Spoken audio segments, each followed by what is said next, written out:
Yeah, this is my third visit to Australia, and while I enjoyed very much the other two visits, I think this one is special, not just because it was so intelligently and thoughtfully organized by Siggy and Kate and Mark and David, but also because the talks and the formal talks and the conversations around them have been of such a high quality.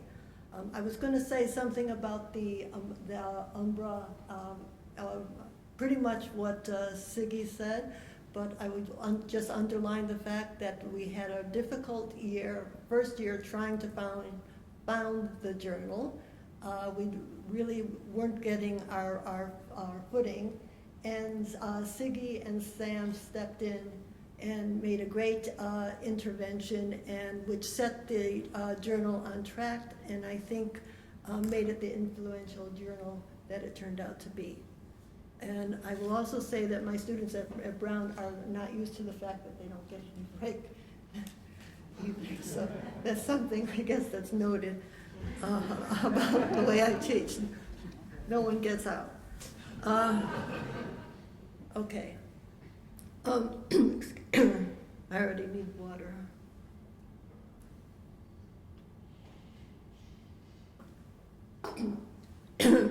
A zigzag path carved into a hill winds from base to crest, where it is crowned by a lushly leafed tree, standing solitary and upright like a kind of hieratic bouquet. This image recurs in three films,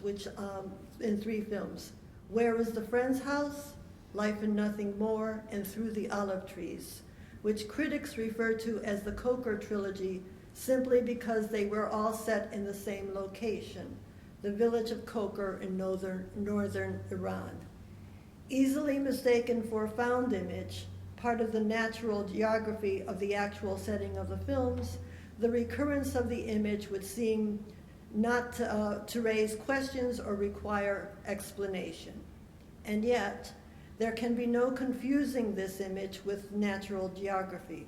For as we learned from interviews, the film's director, Abbas Kiarostami, did not just stumble upon this peculiar landscape while scouting locations. He had his film crew carve the pronounced zigzag path into the hill.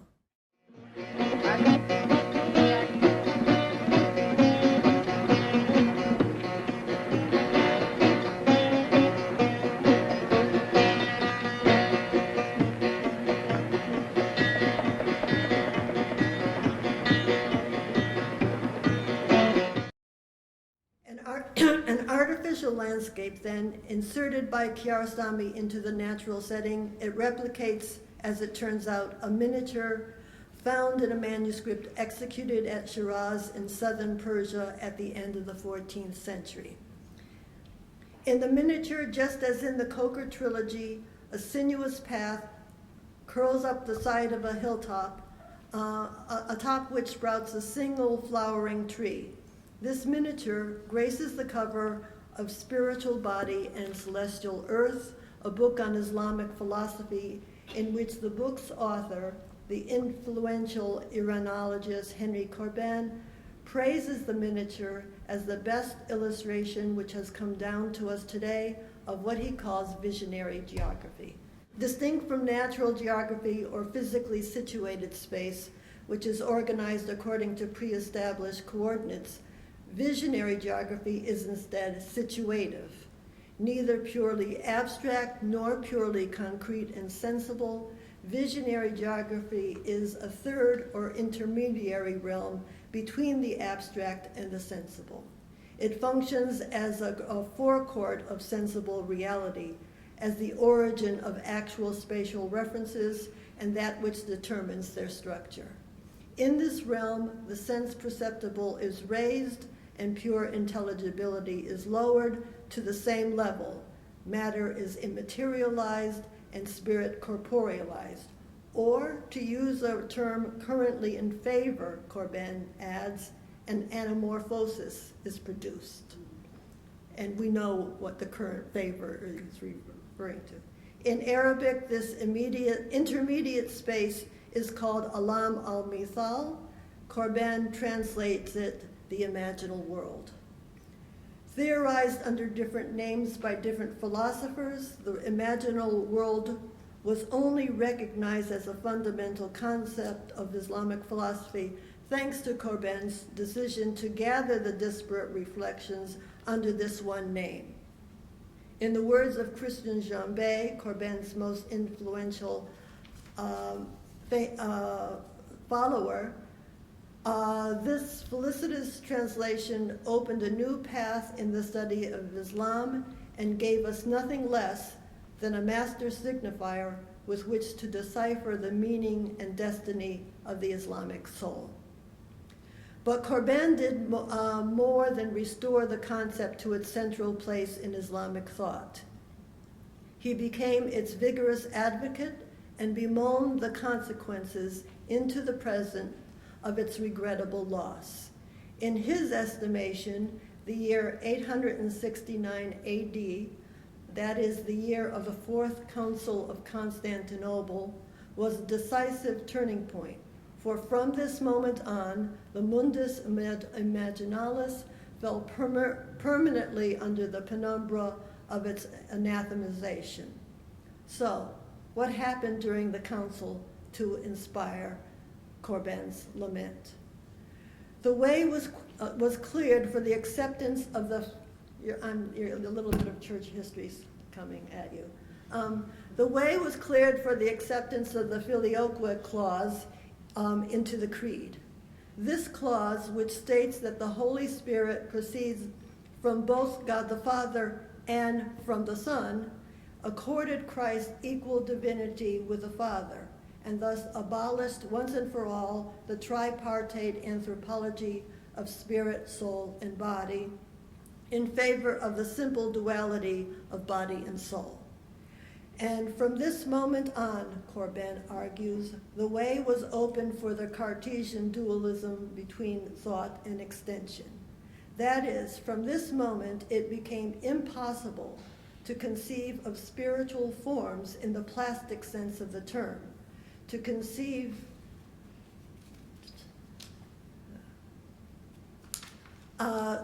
true substance that were fully real and had extension, even though they were separated from the dense matter of the world. In other words, what it was at stake was a materialism that did not found itself in matter. What was anathematized at this moment, and so thoroughly so, that we have since come to associate its execration not just with the church council, but with the triumph of secularism. What was anathematized is the world of subtle matter. That is, a matter that was neither purely spiritual nor purely material, and an organ of knowledge, the imagination, that was distinct from both the intellect and the senses. The impoverishment of the status of the prophetic imagination and the images formed there, which would henceforth come to be regarded as simply unreal, as mere fantasy, went hand in glove with an impoverishment of reality itself, which too began to lose its dignity. The dualistic thinking of Western metaphysics is then, in Corben's estimation, the direct issue of the fundamental dogma of Christianity, God's incarnation in the person of Christ. What Corben objected to was the church's decision to view God's appearance as Christ as a unique historical occurrence located at a precise and irreversible moment of chronological time, rather than as an event that happens repeatedly at different moments in time and uniquely to each of the faithful. The latter position is the one adopted and collectively defended by the falasifa, that is, the Islamic philosophers who took their inspiration from Avicenna, who taught that the soul expresses itself in an aspiration toward the still unrealized, and not, as Averroes held, in an intellectual desire to know God. For the falasifa, the uncreated, the divine, had to be returned to repeatedly and ceaselessly created, for theirs was a world whose ends were not already given. It was this belief that set them in direct conflict with the church dogma, which maintained that the God had passed over into or became incarnated in exoteric matter in a single finite being, and that this fact was publicly and universally attestable. It is necessary to clarify a possible confusion that may result from Corbin's precise dating of the metaphysical disaster he never ceased to castigate.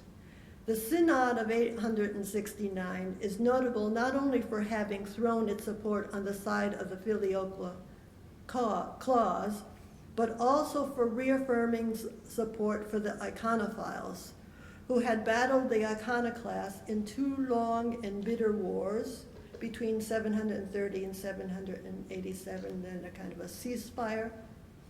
Started up again 813 to 842.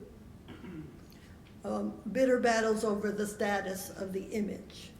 While these bloody image wars have often been viewed as doctrinal disguise for mundane struggles for political power, it has been well established that the reverse is true. We will return to this point later. And one of the people who's returned to it, of course, Agamben in his latest work on the power and the glory. Now that the church embraced both the image and the filioque in the same breath, would seem to cast doubt on Corbin's linkage of a reductive dualism with the devaluation of the image. But only if the question is who won the wars, the detractors or the defenders of images. The real question is which definition of the image prevailed. And the answer to this is not the one for which the iconophiles fought.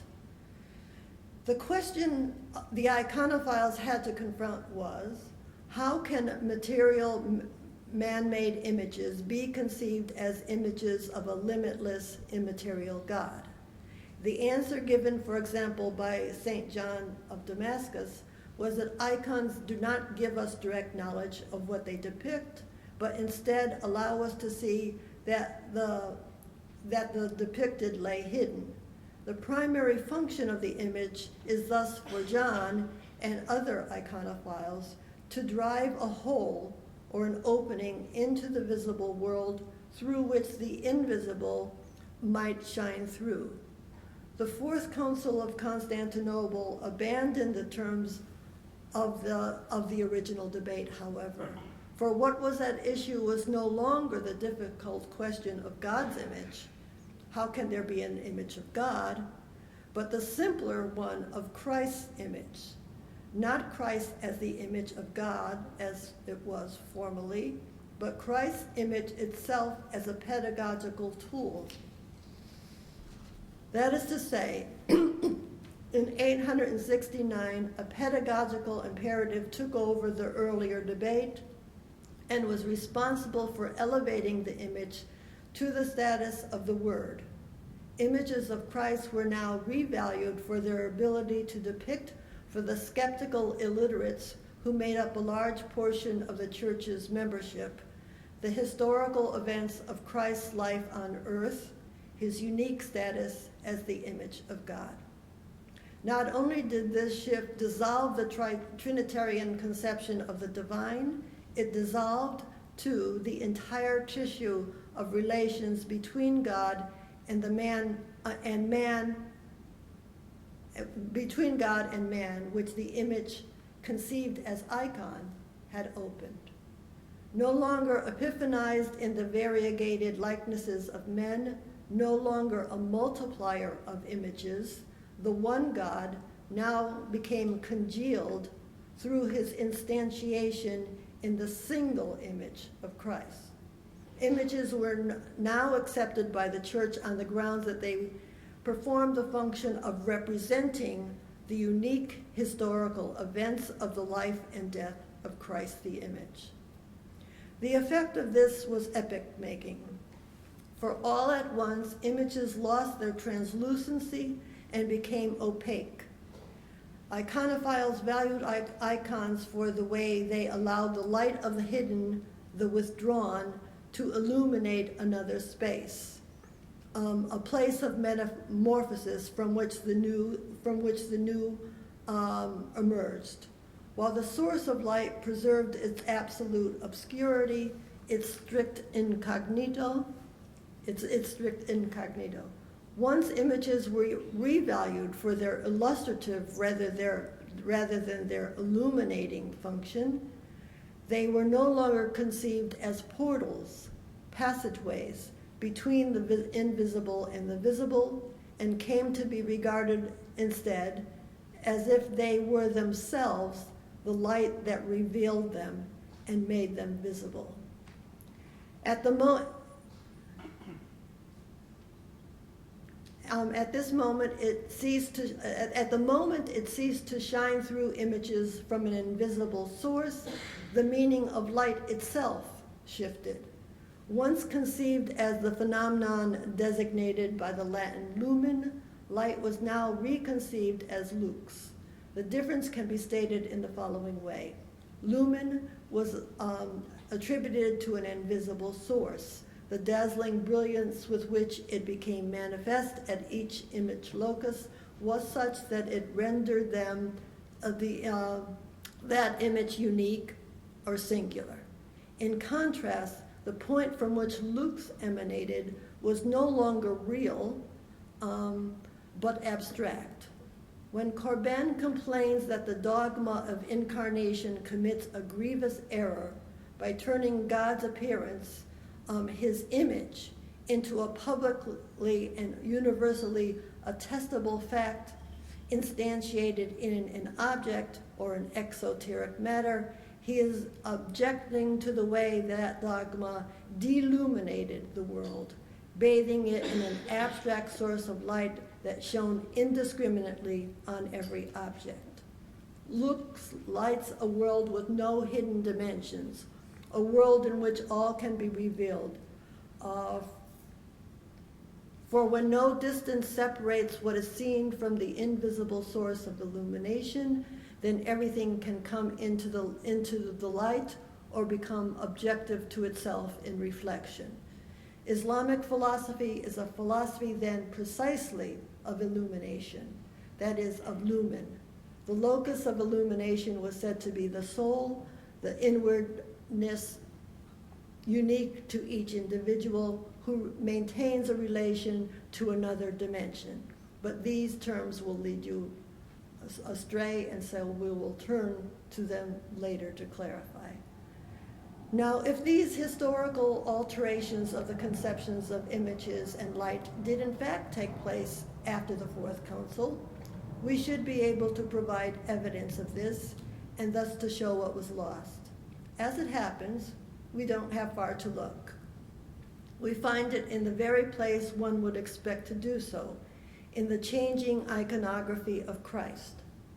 Art historians have long observed that while in the early centuries, Christ was often depicted as a puer aeternus, an eternally youthful boy in whose form the light of divinity seemed to shine through, in later centuries, after the concept of the incarnation had been fully established as the centerpiece of Christian orthodoxy, the earlier manner of depicting him was abandoned in favor of images in which he was pictured. Corbin states this observation very discreetly, as a mature man with signs of a differentiated virility. This very point is made much less obliquely in a book-length study of representations of Christ in Renaissance art, in which the art historian Leo Steinberg reproduces hundreds of images which persuasively show that Christ's fully rendered genitalia were insistently placed on display in the art of the period. It seemed that it had become necessary by about 1260, the time the broad movement of the Renaissance began, to demonstrate that the Son of God was complete in all the parts of a man. This meant that even when the subject of a woodcut or painting was not a man, but happened instead to be the infant Jesus, it was not his glowing heart, but the unmistakable and ostentatiously displayed presence of his penis, his publicly confessed flesh, that greeted the spectator's eye. Around the 246 figures reproduced in the sexuality of Christ in Renaissance art and in modern oblivion. That's a funny title for many reasons, but first of all, because of the zeugma, but there's another funny. Steinberg weaves a scholarly and visually astute argument that, among other things, covers much of the same ground as Corbin did. Steinberg, too, makes a point of distinguishing the Renaissance depiction of Christ from earlier Byzantine and medieval images of the Christ child, in which Christ's body disappeared under ceremonial robes that came down to his feet, and he remains an image, a holy icon, without any admixture of earthly realism. Like Corbin, Steinberg ascribes the distinctive gesture of these Renaissance representations, namely the ostentatio genitalium, to the dogma of incarnation, which had become a dominant pictorial subject during the period. So I'll show you some of the images of some of the 269 images from Steinberg. You see the gesture, you'll see it.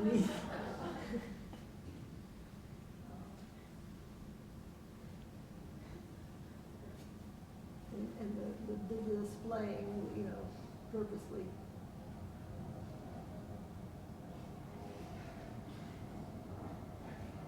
Steinberg was quite nervous about this book. He thought that there's going to be, that this would cause a scandal, so he had a proof right there afterward. And he produced all those photographs too. But you see, shortly after that, this was a brief period. Artists thought better of it, and they went back to the paintings and painted. These are overpainted, examples of overpainting. No. Yeah, you see the image and then overpainting, and then statues as well. Steinberg clearly established that Renaissance art defined as one of its most important tasks, Renaissance art in general, one of its most important tasks, the visualization and proof of the dogma of the incarnation.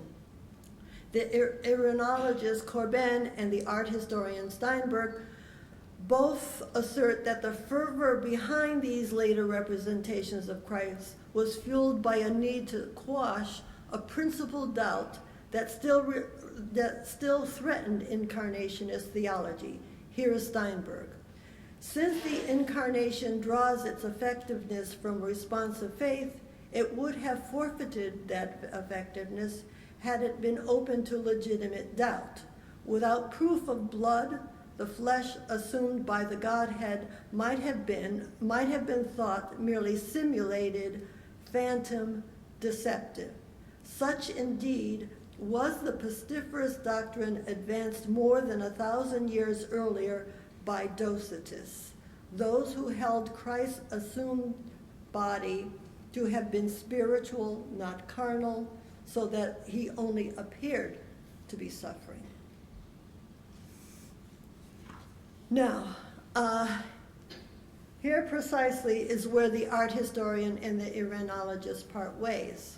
For as Corbin will tell you, The pestiferous doctrine against which the Quattrocento orators discharged the full spleen of their rhetoric in order fervently to embrace the dogma that the Godhead had incarnated himself in the oozing, bleeding, suffering flesh of his Son, this pestiferous doctrine was never anything more than a feature or tendency of a disorganized mass of Christologies that flourished before the great church schism. I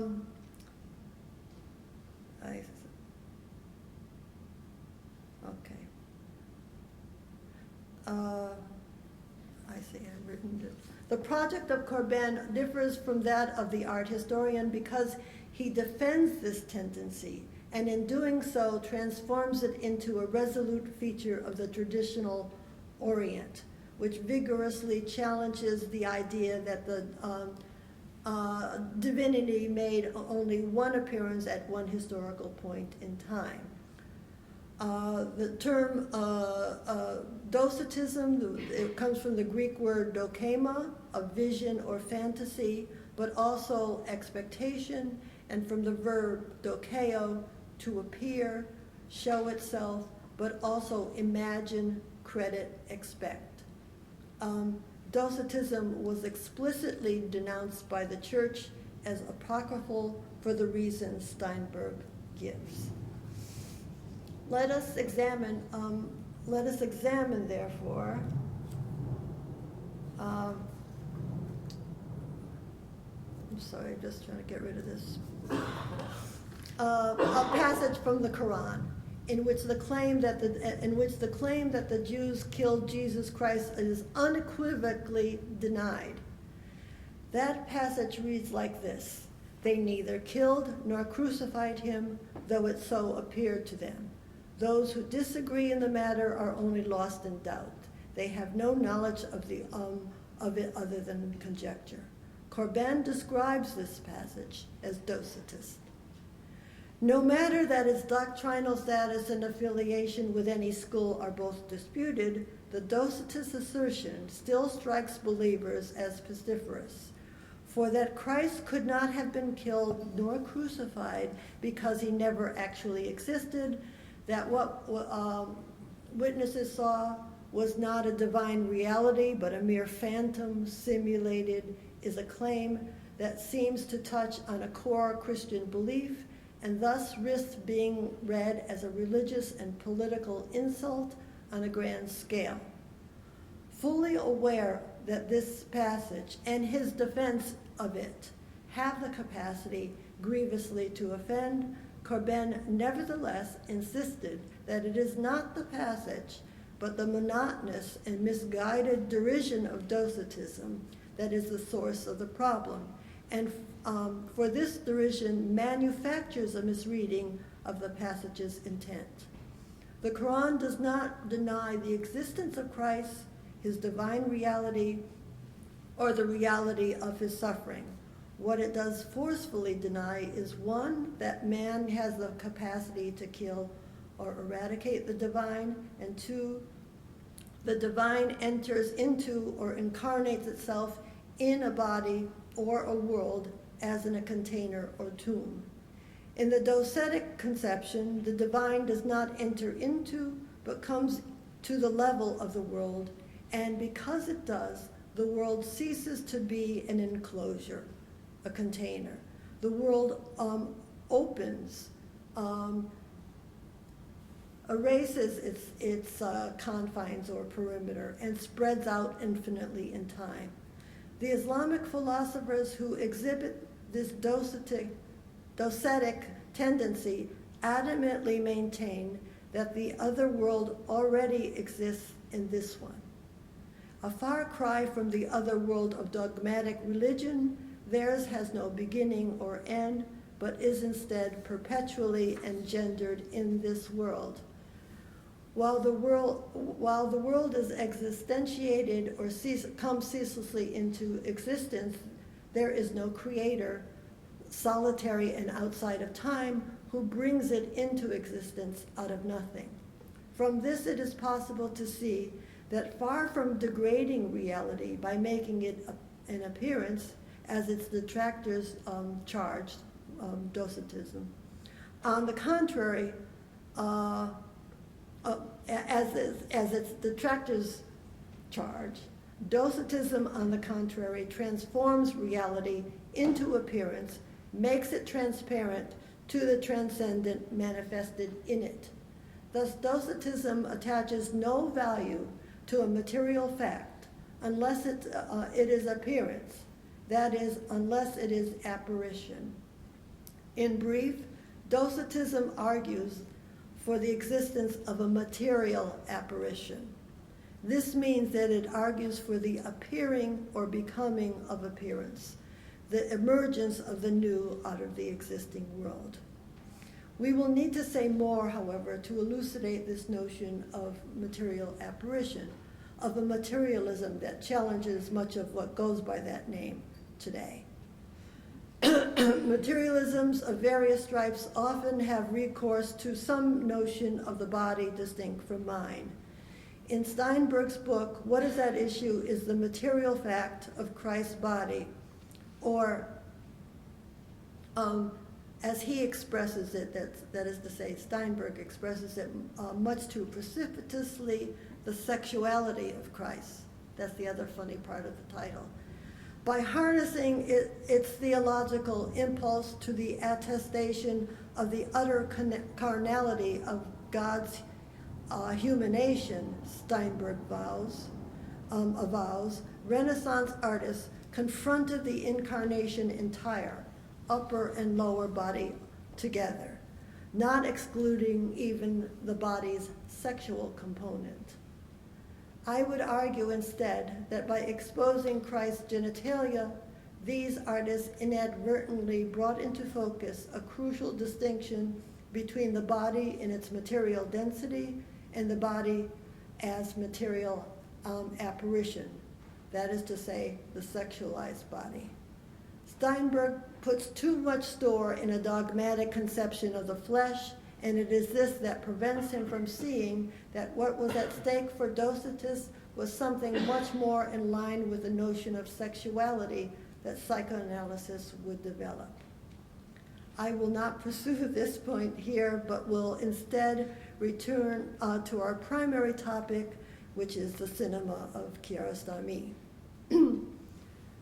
His is a realist cinema, often compared to that of post-war Italian neorealism, or because several of his films are full documentaries, to cinema verite.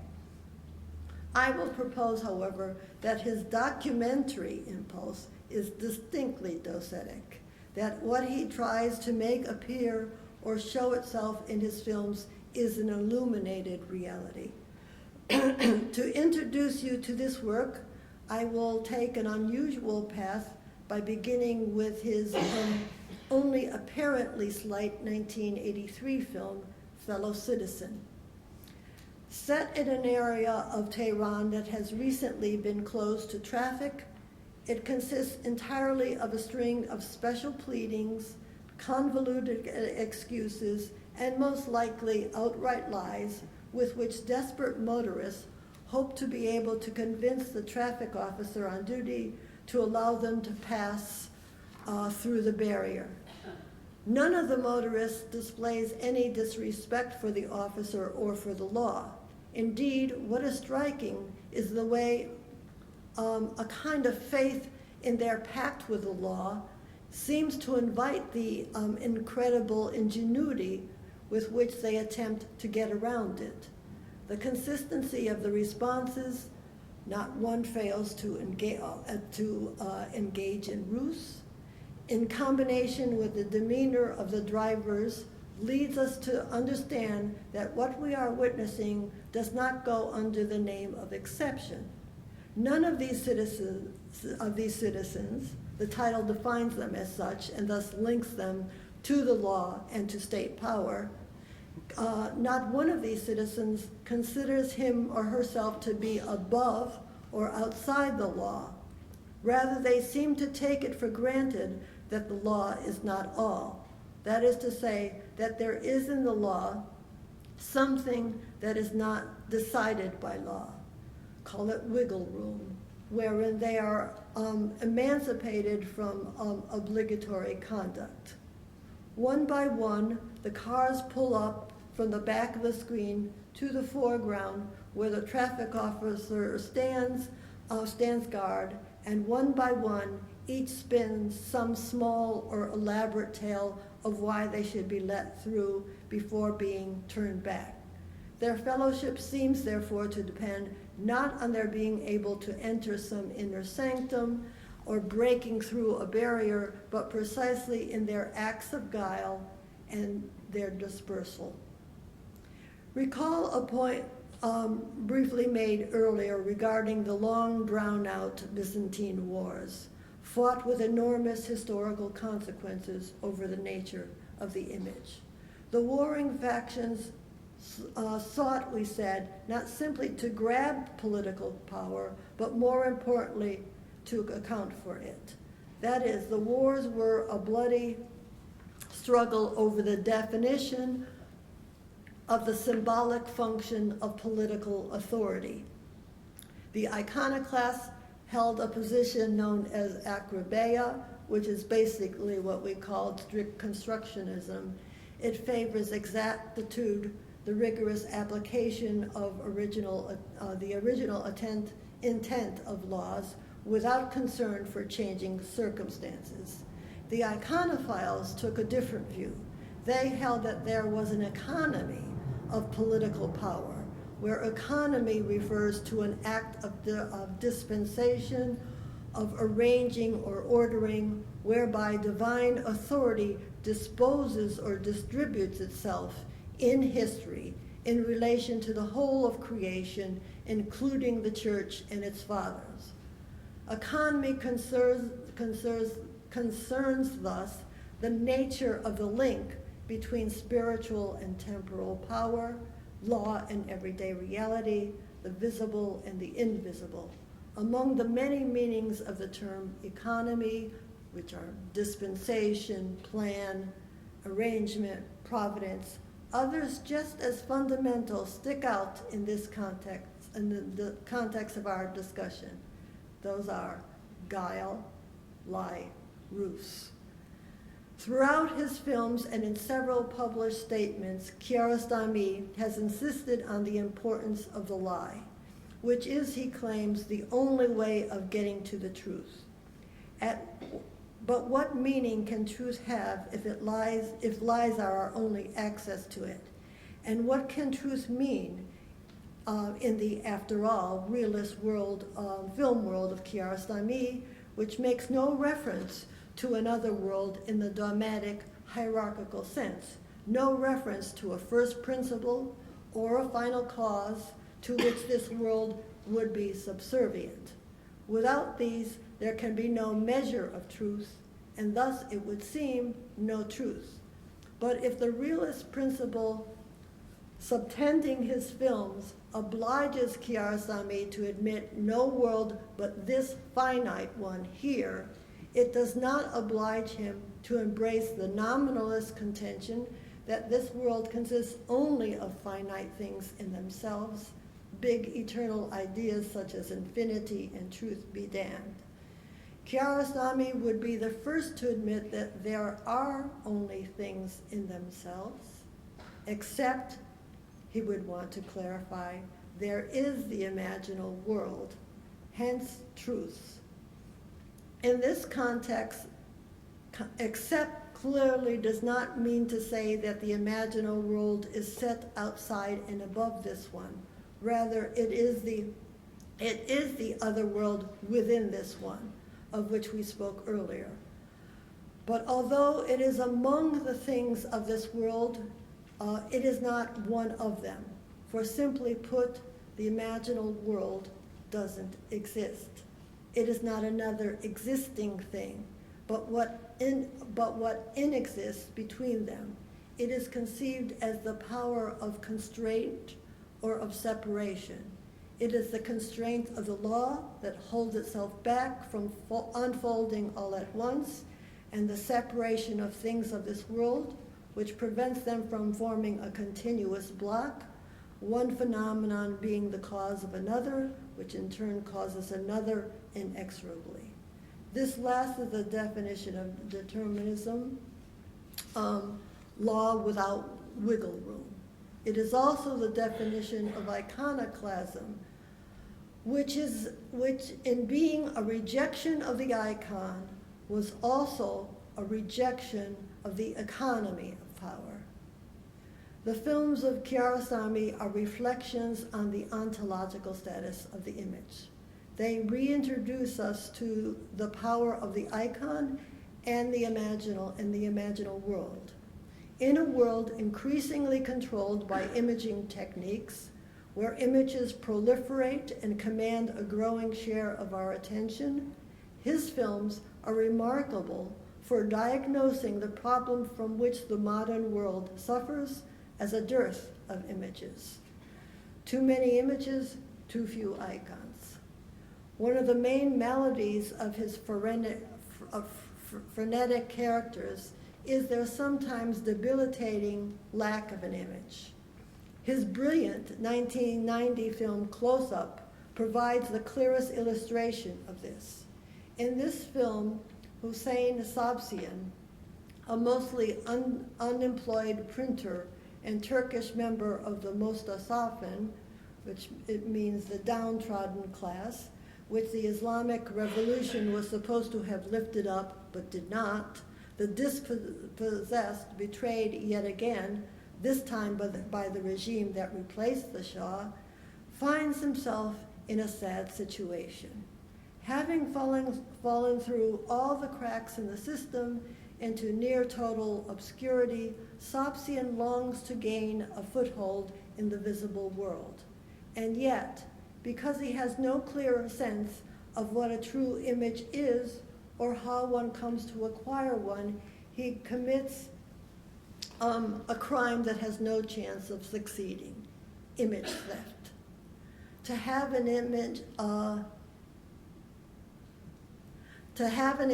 meant in Islamic philosophy to be singular, but the modern world conspires against this idea, and so Sabsiyan does not know this. In an act of desperation, he tries to pass himself off as his idol, Makhmalbaf, the famous Iranian filmmaker beloved for his film The Cyclist, which is about a similarly dispossessed person, this time an Afghani refugee. Momentarily mistaken for Makhmalbaf by a woman sitting next to him on a bus, Sabsiyan eases into the role of famous director and is eventually caught trying to dupe this woman and her family, the gullible, film-fascinated Ahankas. He has been thrown in jail and is awaiting trial when Kiarostami reads about the case in a newspaper and decides to film the trial and a reenactment of the crime, in which he persuades the principal characters to play themselves. The film Close Up does not spring ex nihilo from the head of Kiarostami, but out of reality. But neither does he try to replicate a reality that already exists. Not content to lag behind the real story, to allow reality to continue to pre-exist it, the film catches up with it and eventually outdistances it, only in the end to return reality back to itself. The film intervenes in and brings about an alteration of the actual real circumstances, for the procedure and the outcome of the trial are positively affected by the very filming of Kiarostami's film. The primary function of the opening sequence is manifestly one of delay. This does not indicate that the film has not yet caught up with reality, as I just now said, but that it has already found its place alongside it. In this first sequence, the police and reporter from the newspaper that broke the story pull up at the home of the Ahankas in order to arrest Sabsiyan. While we in the audience fully expect to enter the home and witness the arrest, we are denied this opportunity. Kiarostami's camera remains outside in the cul-de-sac of a street in front of the home where there is nothing to see other than the ill-equipped reporter who has forgotten to bring a tape recorder, running around from door to door, trying to borrow one from the neighbors, and the taxi driver biding his time as he waits for his fare by kicking an aerosol can down the street. And we watch that aerosol can for many minutes as it rolls down the street. The entire point of the sequence is to delay the appearance of Sobsian into the film, as if to emphasize the problem of his image deficit. But not only this, for it will be the task of the film to allow him to acquire an image, not the stolen off-the-shelf image of an idol look-alike, but an iconic, unique image. The imaginative work of the film aspires to make us witness his appearing. The first sequence takes up the task of thinning out the visible world, emptying the screen in order to install between the figures perceptible there what lies hidden in it. We must again insist that the creative work of imagination implied by the film's task does not produce images free of sensible restraint, does not create something from nothing. The active imagination has rather, as Corbin puts it, a negative aspect. It puts an end to the privation of being that holds things in their occultation. Since I read the opening of the film as an exemplary illustration of this negative work, that is of the work of limiting, delaying, it is important that I elucidate Corbin's statement fully. Putting an end to names the negative work, but what is meant by the privation of being that holds things in their occultation? If being were all that there was, we would be forever cut off from what is not. What does not exist would be permanently occulted, unknown to us. The law of being would be, in this case, be a law of necessary being, of that which does not stop writing itself. And it would completely cut off access to what is impossible. It would occult, let us say, that which does not, did I say the necessary correctly? Yeah, which does not stop writing itself. It would occult the impossible, that which does not stop not writing itself. The negative work of imagination, then, must put an end or put a stop to what? That to what is not written or to non-being. Thus, imagination must stop not writing. If the negative work of imagination constitutes, and it works out perfectly, it stops not writing. If the negative work of imagination constitutes a positive act, it is because it puts an end to the expulsion of non-being from the world. It triumphs over and conquers for this world the nothing from which an almighty power supposedly created ours as a necessary one. Imagination does not create new unfounded visions, which is one way it's distinct from illusion. It imagines nothing or gives form to absolute non-existence, to that which, according to rational demonstration, can't possibly have a form. Imagination cuts it into the world and into time to open duration, and in this way creates the possibility for something new to emerge. The formula by which I announced the imaginal intervention a moment ago, stops not writing,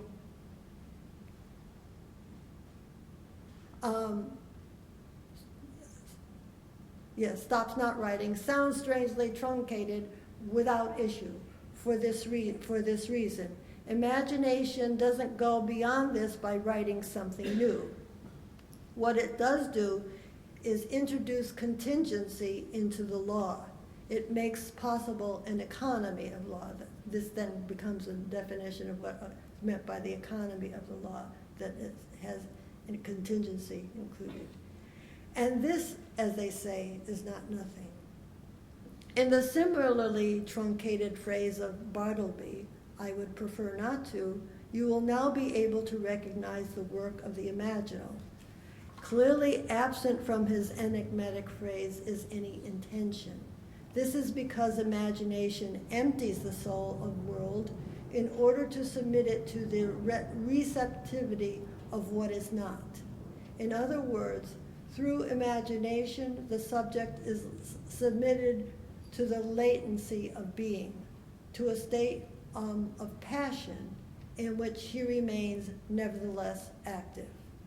From this abstract discussion, we are snapped back to Sobsian's specific and self-declared passion for cinema. While his passion places cinema at the film's center, Close Up is not a film about cinema in the self-reflexive modern sense. It is about reality. More particularly, it is about reality's current state of impoverishment and the potential of the cinematic image to restore its luminous dimension. In order to do this, Kiarostami fulfills the request of Sobsian that the filmmaker make a film that shows his passion. The film, as we will see, feeds the lust of the eye. One needs to keep in mind the warning of the iconophiles. He who rejects the icon rejects the economy. That Sobsian's image deficit is linked to a deficit of a political economy is clearly marked in the opening. The delay performed by the opening sequence has in fact a dual function. While it prevents us from witnessing the arrest, it does give us something to see, a kind of laxity or informality that we are invited to associate with the retreat of the state, which has abandoned its citizens.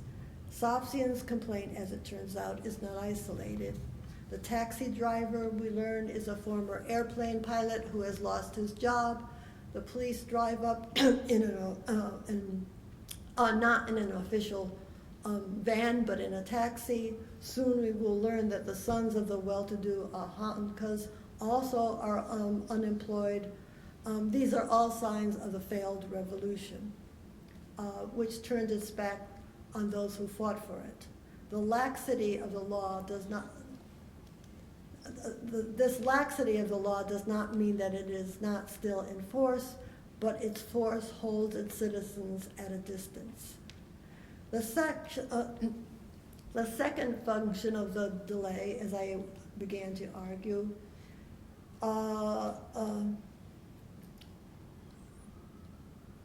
is disoccultation, or putting an end to the privation of being. What does this mean precisely? Had Sobsian's arrest been filmed by his, at this early point in the film, the scene would have been lit by the light of lux. In other words, it would have offered itself as a scene of forensics. The first appearance of Sobsian would have been a mugshot, busted, nabbed. He would have been unmasked as a fraud, because lux, the light of scientific and juridical exactitude, knows no limit. It holds rigorously to a principle of transparency. Everything can be made visible, and therefore what is not visible is not, does not exist. The principle of transparency, this principle of transparency is not unrelated to the retreat of the state. What do we mean when we speak of the latter phenomenon? That the state has defaulted on its duty to provide the protections it is called upon to grant its citizens. Protections from what? The intrusions of the all-seeing other. At one time, this big other was the god of dogmatic religion, but in modernity, it is the abstract principle of lux, the imminent, unsleeping, 24/7 eye of lux. that reduces everything to the opacity of a visible object that sees everything but singularity. The duty of the state then is to protect the subject's invisibility, her secret, her modesty. Now, in this context, the matter begins to reveal its complexity. Since the authoritarian or sovereign state of the Islamic Republic of Iran bills itself as the enforcer of the subject's modesty, the question is this: do its countless prohibitions protect what is truly invisible, or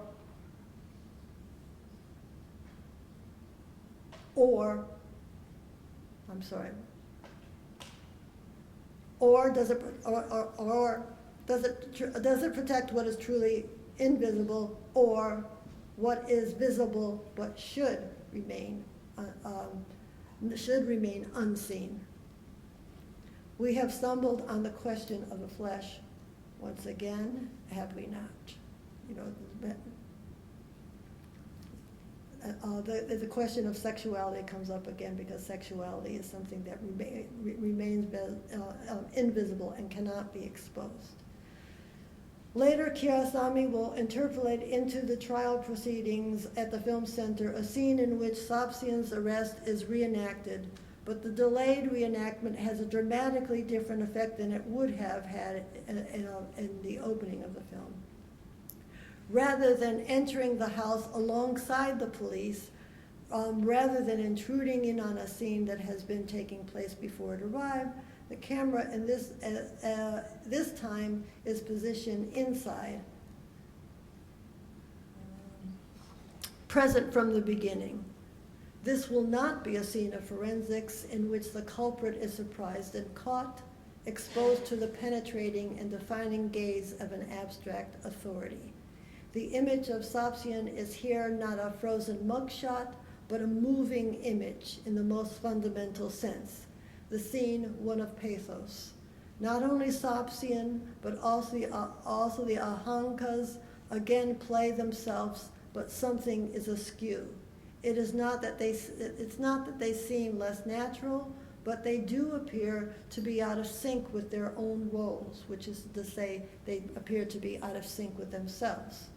The scenes seem slightly off-center, as though Sapsian and the Ahankas were listening a little less to what they were saying, focused a little less on what was visible around them, because they were distracted by an elsewhere completely invisible except for but for the magnetic pull it exerts on them.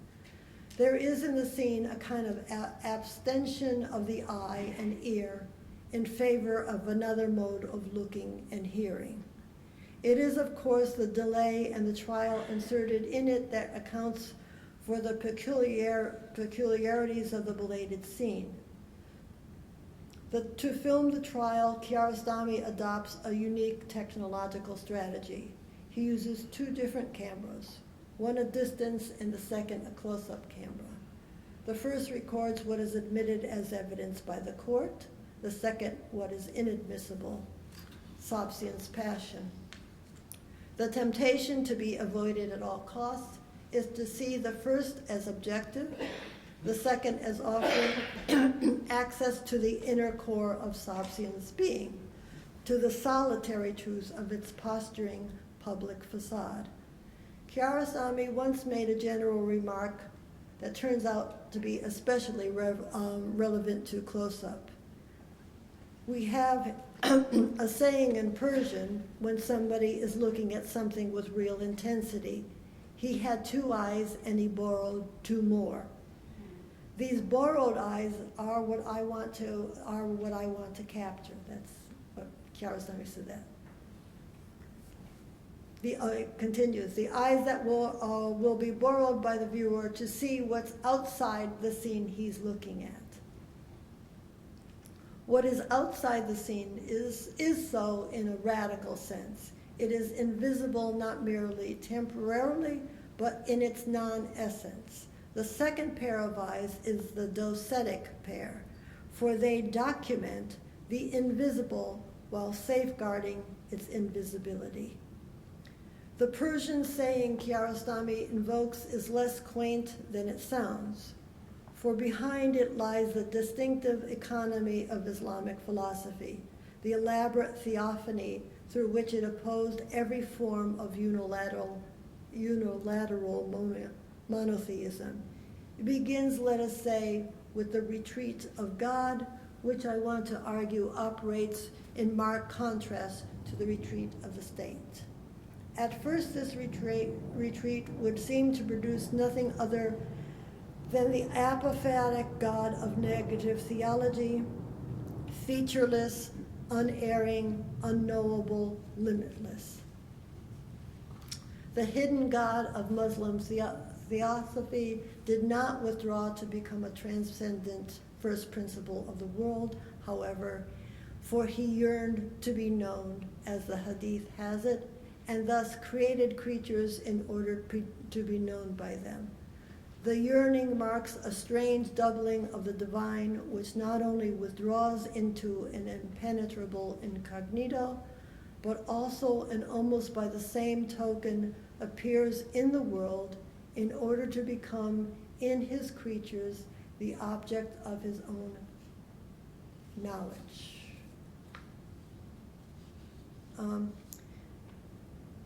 Islamic philosophy is a philosophy of the one, not of the multiple, and yet Ibn Arabi, author of the Book of Unity, devoted most of his attention to affirming the reality of multiplicity and explaining its relationship to the oneness of God.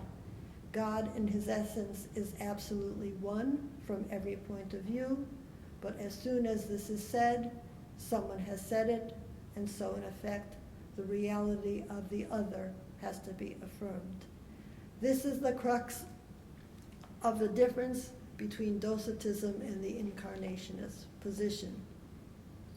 Rather than negate the one, the multiplicity, each individual being affirms his oneness, his unity. And yet, Ibn Arabi adds, unity ignores and refuses each being. Why? Because no being instantiates the one, which shows itself to be not what gathers them in a unity, but that which disperses them. There is a Quranic verse that will help crystallize the argument, since it is its interpretation that is at stake. It is not you who killed them, but God did so. You did not throw what you threw, but God did. Corben contrasts the Muslim mystics' reading of the verse with that of their philosophical contemporaries, the Asherites, who argued that God was the secret agent of all our acts and that all the organs of our bodies were no more than instruments of his will. While the mystics, too, maintained that there was a secret behind our acts, a cause unknowable to us, they further insisted that there was a secret to the secret.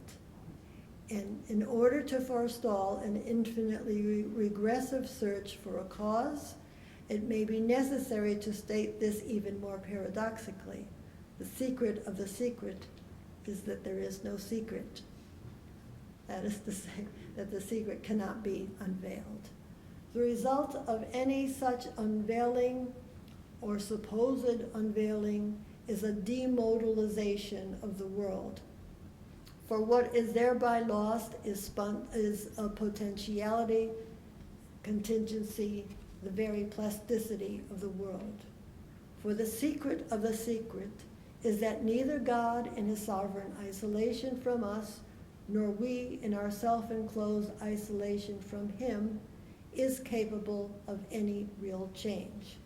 God alone is necessary, but alone he is also without capacity, for potentiality is a bilateral or joint affair. Latency or potentiality is being that is suspended in the relation between divine and human existence, between one being and another. Potentiality depends on relation and belongs to no one alone. In opposition to the Asherites, then, the mystics conceived the organs of our bodies not as tools or instruments of God, but as separable parts of Him. According to these mystics, we gain awareness that we see God not through ourselves, but through Him. We contemplate God in all other beings not through our own gaze, but because it is the same gaze by which God sees us. This gaze that I'm now brought into the discussion, this is not the absolute gaze of a deist God. It does not see through us, but with, alongside us. We are not penetrated by nor fused with it, but experience it as a proximate presence, closer to us than our jugular vein. That's not my term, it's the Muslim mystics. We have time for one last Quranic verse, a very famous and central one.